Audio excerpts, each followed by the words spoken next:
అమెరికాలో ఘోరమైనటువంటి అరాచకం పోలింగ్ ముగియగానే తన ఘోర ఓటమిలో వైఎస్ విజయలక్ష్మి గారి పాత్ర కూడా ఉందంటూ వైసీపీ కీలక నాయకుడు ఇచ్చినటువంటి సంచలన ఆదేశాలతో అమెరికాలో వైఎస్ విజయలక్ష్మి గారిపై రెక్కి నిర్వహించినట్టుగా తెలుస్తూ ఉంది.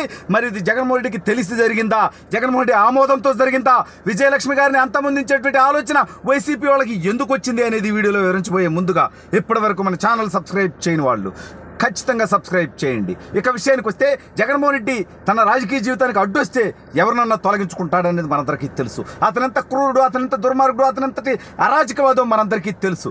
ఏకంగా తన సొంత తల్లి వైఎస్ విజయలక్ష్మిని తనకి వైఎస్ఆర్సీపీలో అధ్యక్ష పదవి ఉంటే ఆ పదవి నుంచి పీక పాడేసినటువంటి విషయం కూడా మనందరికీ తెలుసు. అయితే ఆ తర్వాత విజయలక్ష్మి గారు అనేక విధాలుగా మదనపడడం జరిగింది. ఎందుకంటే గెలిస్తే రాజన్న పాలనిస్తాడు, రాజశేఖర రెడ్డి పాలనిస్తాడు. రాజశేఖర రెడ్డి గడ్డ క్యాన్సర్ గడ్డ అయిపోయి రాష్ట్రాన్ని సర్వనాశనం చేస్తూ ఉంటే చూస్తూ ఆవిడ వ్యతిరేకించలేదు, అలానే అనుకూలంగా మాట్లాడకపోతే జగన్మోహన్ రెడ్డి ఒప్పుకోడు. అందుకని ఆవిడ వయా మీడియా ఇండియాలో ఉంటే జగన్మోహన్ రెడ్డి చాలామంది అనుకున్నారు ఇండియాలో ఉంటే జగన్ వేసేస్తాడు, అందుకని ఆవిడ వెళ్ళిపోయింది. ఎందుకంటే జగన్మోహన్ రెడ్డి చరిత్ర ఏంటంటే ఒకసారి మనం గమనిస్తే, సరే ఆవిడ మీద అమెరికాలో రెక్కి జరిగింది అనేటువంటి వార్తలు ఏవైతే ఉన్నాయో చాలా సంచలనం. ఇండియాలో ఆవిడ ఉంటే జగన్మోహన్ రెడ్డి చంపేసేవాడు కాదు, కానీ ఖచ్చితంగా నా పార్టీకి వచ్చి నువ్వు ప్రచారం చేయాలి అని బలవంతం పెట్టి అయినా తీసుకొచ్చి ప్రచారం చేపించుకునేవాడు.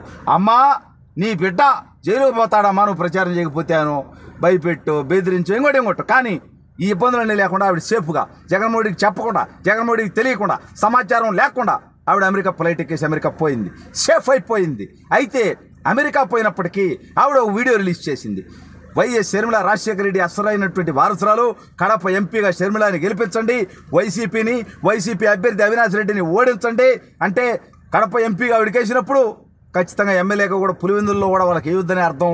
అంటే ఎమ్మెల్యేని మాత్రం కాంగ్రెస్ ఎమ్మెల్యేని ఓడించండి, కాంగ్రెస్ ఎంపీని గెలిపిమని చెప్పతగా అలా అని కొడుకు మీద నేరుగా చెప్పలేక కూతురుని గెలిపించమని చెప్పింది. అంటే కొడుకును ఓడించమని పులివెందుల ఎమ్మెల్యేగా కూడా జగన్మోహన్ రెడ్డికి మీరు ఓటు వేయాల్సినటువంటి అవసరం లేదంటూ ఇవాళ ఈ జగన్మోహన్ రెడ్డి ఏ రాజశేఖర రెడ్డి బిడ్డనని చెప్పుకుంటాడో ఆ రాజశేఖర రెడ్డి గారి సతీమణి, ఆ రాజశేఖర రెడ్డి గారి భార్య, ఆ రాజశేఖర రెడ్డి గారి సహధర్మచారిణి ఆవిడే చెప్పింది జగన్మోహన్ రెడ్డి పార్టీని ఓడించమని, కాంగ్రెస్ పార్టీని గెలిపించమని, జగన్మోహన్ రెడ్డికి ఓటేయొద్దని, జగన్మోహన్ రెడ్డి రాజశేఖర రెడ్డిలా పరిపాలించట్లేదని ఆవిడ చెప్పింది. కాబట్టి ఇవాళ జగన్మోహన్ రెడ్డి ఆపాలనుకున్నా ఆ పార్టీలో కొంతమంది డెకాయిట్లు ఉంటారు, కొంతమంది ఏముంది బొచ్చు ఆ పార్టీలోకి ఎలిజిబిలిటీయే 420లు, డెకాయిట్లు, దొంగలు, దోపిడీదారులు, అరాచకవాదులు, మర్డర్లు చేసిన వాళ్ళు, మానభంగాలు చేసిన వాళ్ళు మొత్తం బ్యాచే కదా మనం చూసాం.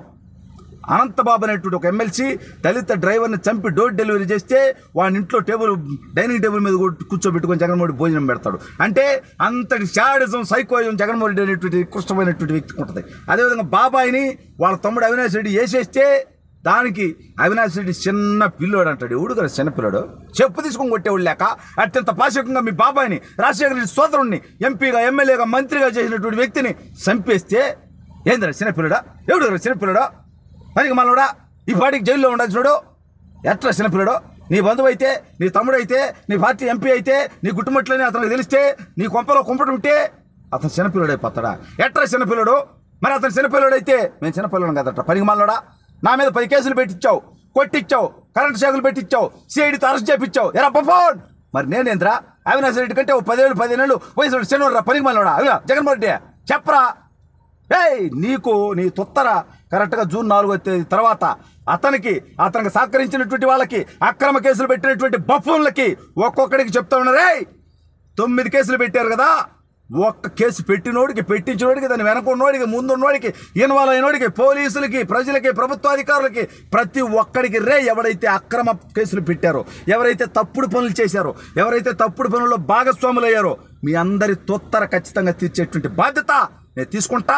లిస్ట్ వేసా, ఎవడెవడు బతికేంతో రెడ్ బుక్ రాసి పెట్టా. సరే ఇది వేరే సబ్జెక్ట్ డివేట్ అవుతాను, ఎందుకంటే దుర్మార్గుల పాలన అంతం దగ్గరకు వచ్చింది కాబట్టి అన్ని మాట్లాడుకుంటున్నాం మనం. అయితే ఇప్పుడు విజయలక్ష్మి గారు అమెరికాలో ఉంటున్నారు. ఎక్కడ ఉంటున్నారు?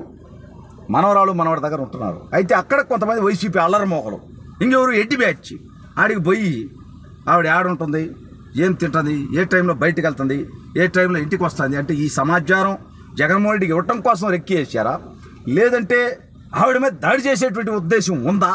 ఇవన్నీ మనకి ఇద్దమిత్తంగా తెలియకపోయినప్పటికీ అమెరికాలో ఉన్నటువంటి మన సన్నిహితుల ద్వారా విశ్వసనీయమైనటువంటి సమాచారం ఏంటంటే విజయలక్ష్మి గారికి అమెరికా కూడా సేఫ్టీ కాదు అని. సరే జగన్మోహన్ రెడ్డి రేపు ఓడిపోయిన తర్వాత అతని రాష్ట్రంలో నుండి పారిపోతాడు.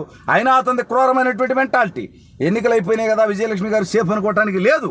మళ్ళీ ఎన్నికల కోసం, లేదా మళ్ళీ సింపతి కోసం, లేదా ఆ రీజన్ అడ్డం పెట్టుకొని మళ్ళీ బయటకు వచ్చే ప్రయత్నం, లేదంటే ఆవిడ ఏదైనా చేసి అది కూడా చంద్రబాబు నాయుడు గారి అకౌంట్లో, వాళ్ళ బాబాయిని వేసేసి చంద్రబాబు నాయుడు గారి అకౌంట్లో ఇలా వాళ్ళ చెల్లికి అన్యాయం చేసి చంద్రబాబు డైరెక్షన్లో పనిచేసిందల్లా. మరి వాళ్ళ తల్లిగారు కూడా నీకు ఓటేయొద్దు, షర్మిల గారికి ఓటేయమని చెప్పారు. మరి మీ తల్లిగారు కూడా చంద్రబాబు గారి డైరెక్షన్లో పనిచేశాడంటారా దుర్మార్గుడా అని చెప్పి జగన్మోహన్ రెడ్డిని అడగాలని నేను అనుకున్నప్పటికీ ఈ మాట ఎవడన్నా వైసీపీ వాడే అడుగుతాడేమో అని నేను వేచి చూస్తా ఉన్నాను.